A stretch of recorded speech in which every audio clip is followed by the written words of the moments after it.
Architects of the West Kingdom was probably one of the most popular games of the past year, and it's been a game that many people have praised and spoken about very highly. Even I posted a very positive review of this game a couple of months ago. However, it is the topic of this week's exit interview, which means it's officially left my board game collection. Now, just to clarify around these exit interviews, for those of you who have heard some of my other exit interviews, or those of you who are new to the exit interviews, they don't mean that a game is bad. What it means is that because I have a very compact board game collection of about 30 games, I have to be very strict about which games I let into my board game collection, but also which games I keep in my board game collection.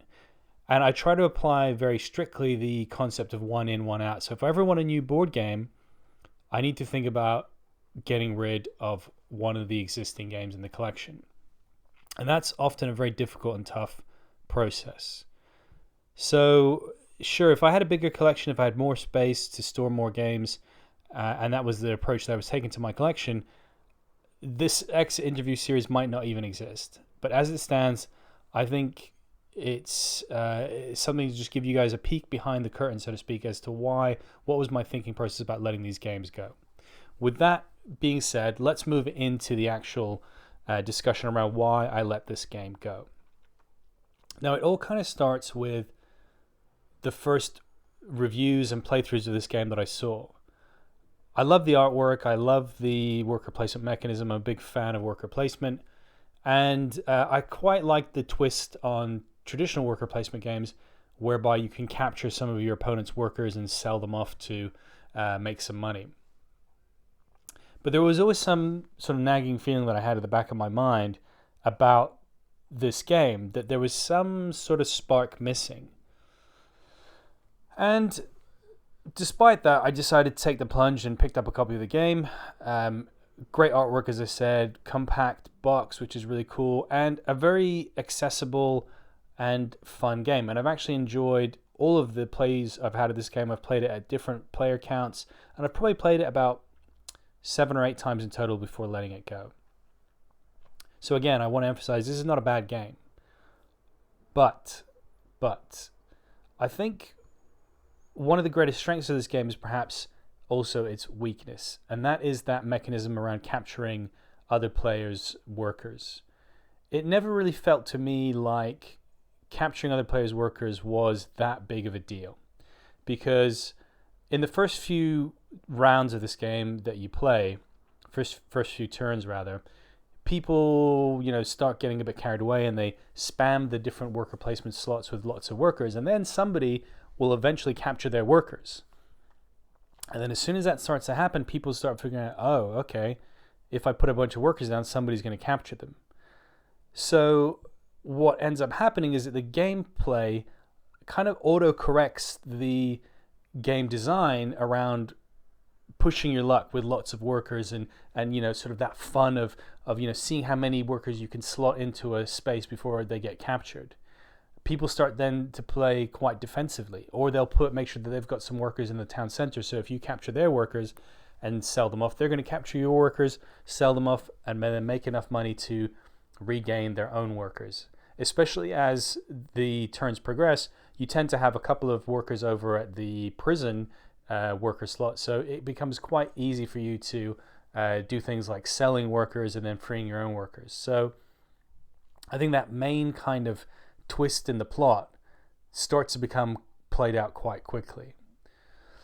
And I think beyond that, when you boil this game down, you're really trying to fulfill the requirements of building cards. That's the main source of victory points in this game, building cards.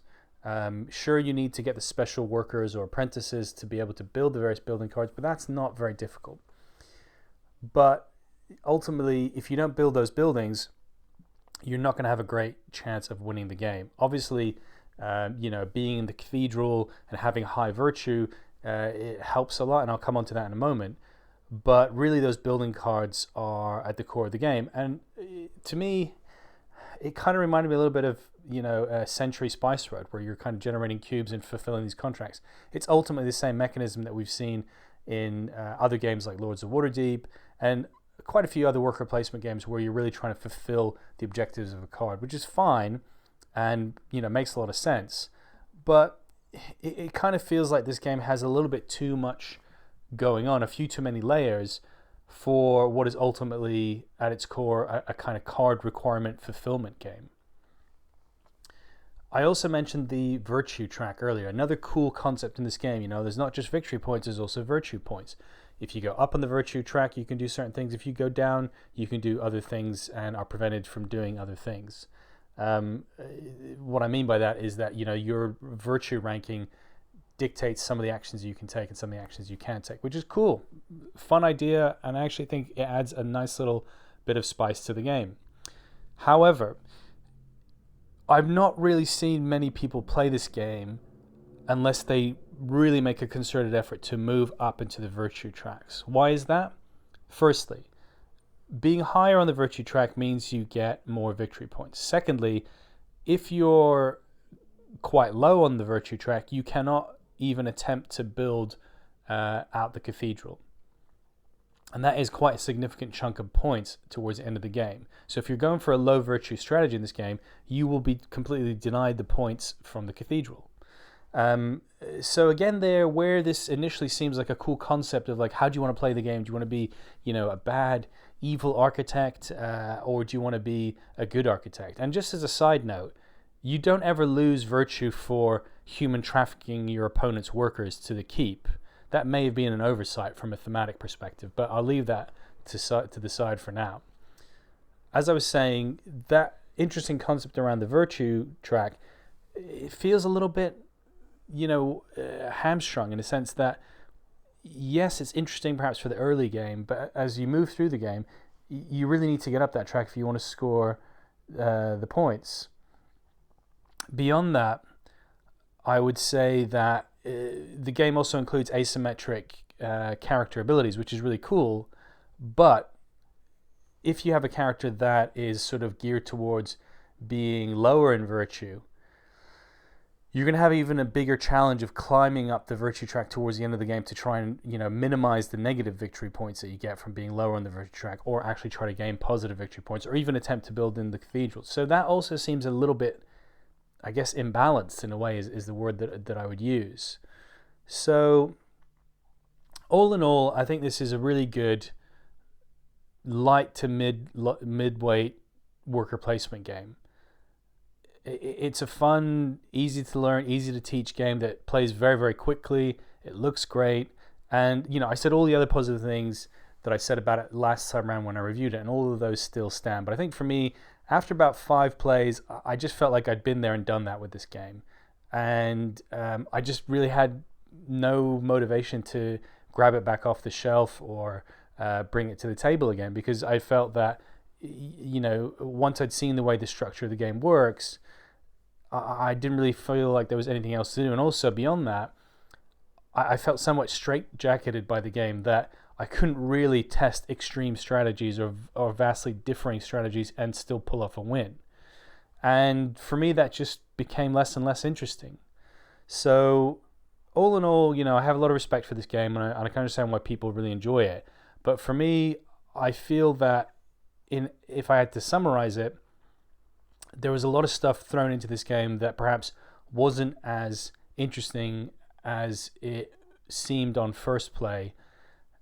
And I think maybe the game would have been better off being a little bit more streamlined, being a bit more straightforward, without all that excess kind of functionality and mechanisms.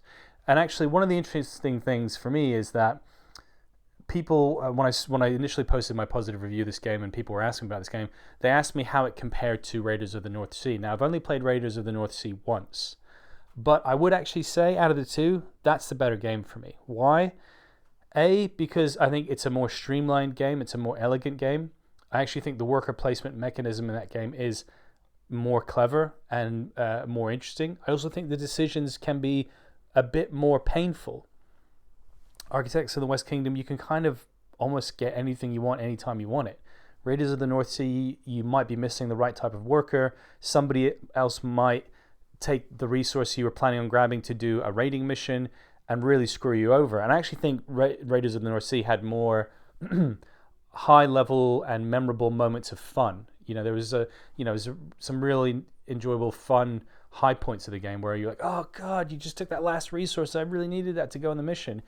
I didn't really get that with Architects of the West Kingdom. So I think out of the two, Raiders of the North Sea for me is the more elegant, the more clever, and the more fun game. So that's just something to keep in mind. Beyond that, I think I've said all I need to say about why I let this game go. Let me know your thoughts in the comments. You can hit me up on Twitter. I'm at Game Minimalist. And in the meantime, enjoy your gaming.